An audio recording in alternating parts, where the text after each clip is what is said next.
आखिरकार क्यों एक साथ नजर आएंगे असदुद्दीन ओवैसी और निशिकांत दुबे? क्योंकि निशिकांत दुबे का जो जिस तरीके का कार्यशैली है, उनकी जो काम करने का तरीका है, वो इस तरीके का है कि वो कहीं ना कहीं मुस्लिम गतिविधियों को लेकर हमेशा निशाना बनाते रहते हैं। मुस्लिम गतिविधियों को लेकर हमेशा उनकी पैनी नजर रहती है और अक्सर ऐसा कहा जाता है कि वो मुस्लिमों को टारगेट करते हैं और यही ओवैसी साहब निशिकांत दुबे पर कई आरोप लगाते हुए नजर आते हैं। दरअसल हाल ही में जिस तरीके से भारतीय सेनाओं ने ऑपरेशन सिंदूर का अंजाम पाकिस्तान के आतंकी ठिकानों को तबाह करके पूरा किया, उसके बाद अब देश और इसके साथ साथ विदेशों में इस चीज की चर्चा हो रही है कि आतंकवाद के खिलाफ भारत आगे आने वाले वक्त में डिप्लोमेटिकली कैसे बड़े एक्शन लेता हुआ नजर आएगा। तो इसकी शुरुआत हो चुकी है और इसमें ग्रुप 1 बनाया गया है। ग्रुप 1 में जिन सांसदों का नाम शामिल है, उन सांसदों में बीजेपी के बैजयंत पांडा हैं, इसके साथ साथ निशिकांत दुबे हैं, फंगोन कोनायक हैं, रेखा शर्मा हैं, AIMIM से असदुद्दीन ओवैसी हैं और इसके साथ साथ जो गुलाम नबी आज़ाद हैं, उनका नाम भी इस ग्रुप में शामिल है। तो ये तमाम नेता जो हैं ये जाएंगे उन मुस्लिम कंट्रीज में, 4 मुस्लिम कंट्रीज में जाएंगे, जिसमें सऊदी अरबिया, कुवैत, बहरीन और इसके साथ साथ अल्जीरिया का नाम शामिल है। ऐसे में निशिकांत दुबे उस टीम में होंगे और बैजयंत पांडा उसे लीड करते हुए नजर आएंगे, लेकिन उनके साथ असदुद्दीन ओवैसी भी होंगे। इस चीज की चर्चा हो रही है कि क्या ओवैसी और निशिकांत दुबे के एक दूसरे से विचार मिलते हुए नजर आएंगे। हालांकि देश के मुद्दे को लेकर के दोनों राजनेताओं ने कहा है कि हम देश की एकता और अखंडता के लिए राजनीति को दूर रखते हैं और देश के लिए जो बेहतर है वो देश के लिए बेहतर करने का प्रयास करेंगे। उन्होंने कहा कि जिस तरीके से पाकिस्तान के चेहरे को आतंकवाद के मुद्दे पर वैश्विक स्तर पर बेनकाब करने की आवश्यकता है, उसको लेकर के लगातार चर्चाएं हो रही हैं। केंद्र सरकार अलग अलग डेलीगेशन बना रही है और ये अलग अलग डेलीगेशन अलग अलग वैश्विक स्तर पर अलग देशों में जाएंगे और वहां पर जाकर पाकिस्तान में किस तरीके से आतंकवाद पोषित होता है, पाकिस्तान के राजनेता किस तरीके से आतंकवाद को बढ़ावा देते हैं, पाकिस्तानी सेना आतंकवाद का कैसे इस्तेमाल करती है, वहां की सबसे बड़ी इंटेलिजेंस एजेंसी ISI कैसे इन आतंकवादियों को पनाह देती है और उसके बाद भारत में ये आतंकवादी कत्लेआम मचाते हैं। दरअसल इसको लेकर केंद्र सरकार काफी गंभीर नजर आ रही है। प्रधानमंत्री नरेंद्र मोदी ने सख्त आदेश देते हुए कहा है कि आतंकवाद के खिलाफ किसी भी सूरत में यहाँ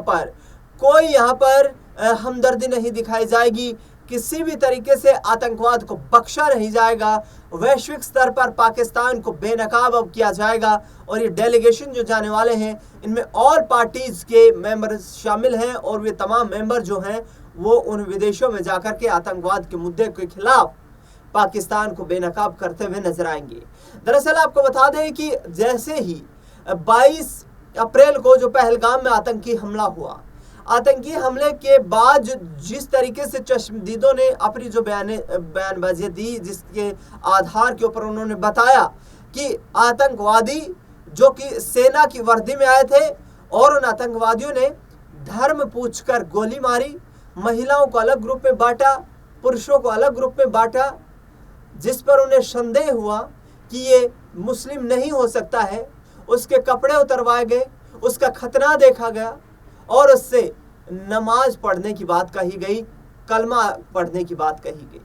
दरअसल ये घिनौना कृत्य, ऐसे देश में कई आतंकवादी हमले पहले हुए हैं लेकिन इस तरीके का नहीं हुआ जिसमें इस तरीके की बर्बरता उन आतंकवादियों ने की।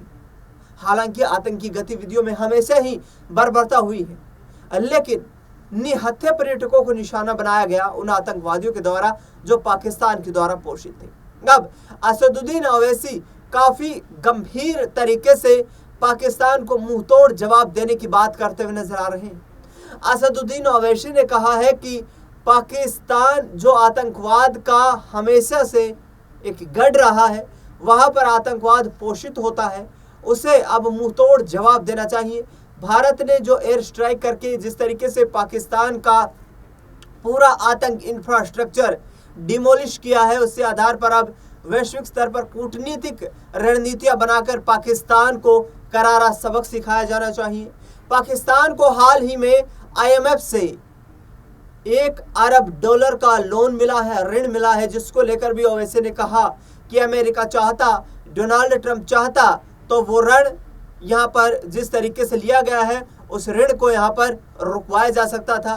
पाकिस्तान के खिलाफ कई ऐसे सख्त कदम उठाए जाने चाहिए जो फैसले पिछले दिनों भारत सरकार ने भी लिए थे, जिसमें सिंधु वाटर ट्रीटी को सस्पेंड करना हो, या पाकिस्तान के हाई कमीशन को खाली करवाना हो, या उसके बाद सार्क के तहत लगने वाले पाकिस्तानियों के वीजे को रद्द करना हो। ये तमाम ऐसे फैसले थे जिनको लेकर भारत सरकार सक्रिय नजर आई थी। और असदुद्दीन ओवैसी का कहना है कि ये सिर्फ घोषणाएं नहीं, इन पर इम्प्लीमेंटेशन होना चाहिए। लेकिन निशिकांत दुबे ने उस दौरान भी एक विवादित बयान दिया था, जिसमें उन्होंने एक कलमा इस तरीके से लिखा जिसमें सीधे तौर पर कहीं ना कहीं वो सही उसका एक तरीके से प्रोनाउंस नहीं कर पाए, उसको सही फॉर्मेट में राइट नहीं कर पाए, लिख नहीं पाए, और जिसको लेकर के उसके बाद काफ़ी घमासान भी मच गया था, क्योंकि जिस तरीके से एक अभिनेत्री है जो स्वरा भास्कर, उन्होंने भी उस जो ट्वीट था उसका एक तरीके से रिपोस्ट किया और उस पर आपत्ति जताते हुए कहा कि निशिकांत दुबे यदि कलमा पढ़ना चाहते हो, यदि कलमा पढ़ना सीखना है तो सही तरीके से सीखो। और जिसके बाद उन्होंने कहा कि 4 दिन पहले जो मुसलमान बने हैं वो इस्लाम कैसे पढ़ा जाता है, इस्लाम को कैसे समझा जाता है, इसकी वकालत कर रहे हैं। यानी कि निशिकांत दुबे राजनीति करने का कोई भी मौका पिछले कुछ वक्त से नहीं छोड़ रहे हैं, लेकिन अब असदुद्दीन ओवैसी के साथ किस तरीके से वो अपने देश का प्रतिनिधित्व उन मुस्लिम अरब कंट्रीज में कर पाएंगे, ये एक बड़ा फैक्टर रहेगा। और निशिकांत दुबे और किस तरीके से यहाँ पर असदुद्दीन ओवैसी पाकिस्तान को बेनकाब कर पाएंगे, ये भी देखना बेहद दिलचस्प रहेगा, क्योंकि एक ही ग्रुप में इन दोनों राजनेताओं को रखा गया है। असदुद्दीन ओवैसी ने साफ तौर पर कहा है कि वे देश के हित में कोई राजनीतिक यहाँ पर द्वेष नहीं रखना चाहते हैं। भारतीय जनता पार्टी की सरकार है, नरेंद्र मोदी देश के प्रधानमंत्री है, हम सभी को उनके नेतृत्व पर विश्वास है, भारतीय सेनाओं के शौर्य पर विश्वास है, और अब जो पीओके है उस पीओके का हिस्सा भी भारत को वापस मिलना चाहिए। इस बात को लेकर भी असदुद्दीन ओवैसी काफी गंभीर नजर आ रहे हैं। ऐसे में असदुद्दीन ओवैसी का साफ तौर पर कहना है कि आगे आने वाला वक्त जो है ये बेहद दिलचस्प रहेगा, गंभीर रहेगा, और हम कोई ऐसा मौका नहीं छोड़ेंगे कि पाकिस्तान किसी पतली गली से बचकर निकल जाए, कि आतंकवाद के खिलाफ वो अमेरिका के साथ जाकर रोए या चाइना के साथ जाकर जिस तरीके से अपने आप को बचाव करने की कोशिश करे, लेकिन भारत आतंकवाद के मुद्दे के खिलाफ सीधे तौर पर पाकिस्तान को निशाना बनाएगा और पाकिस्तान के खिलाफ आवाज बुलंद करेगा। ये सीधे तौर पर कहा गया है असदुद्दीन ओवैसी के द्वारा और इसके साथ साथ निशिकांत दुबे के द्वारा। जब दोनों को एक ही ग्रुप में शामिल किया गया तो दोनों से पूछा भी गया कि क्या आप एक दूसरे को लेकर किस तरीके से कोऑर्डिनेशन करेंगे, तो उन्होंने कहा कि हमारा पूरा 140 करोड़ का देश एकजुट है और आतंकवाद के खिलाफ हम सब एक साथ खड़े हुए हैं। देखना दिलचस्प होगा कि भारत सरकार का ये जो कदम उठाया जा रहा है, जिसमें आतंकवाद को उसके घर में चोट पहुंचाने के लिए, पाकिस्तान को आर्थिक और वैश्विक स्तर पर चोट पहुंचाने के लिए कितना कारगर साबित होता हुआ नजर आएगा, क्योंकि साफ तौर पर इस पूरे मुद्दे पर राजनीतिक गर्मजोशी के साथ हो रही है। और सीज फायर का उल्लंघन भी जो अमेरिका ने किया था उसका भी खंडन तमाम विपक्षी दलों ने किया है और भारत सरकार की विदेश नीति पर भी सवाल खड़े किए हैं। फिलहाल इस खास कार्यक्रम में इतना ही। देश दुनिया से जुड़ी तमाम बड़ी खबरों के लिए देखते रहिए SPN 9 न्यूज़।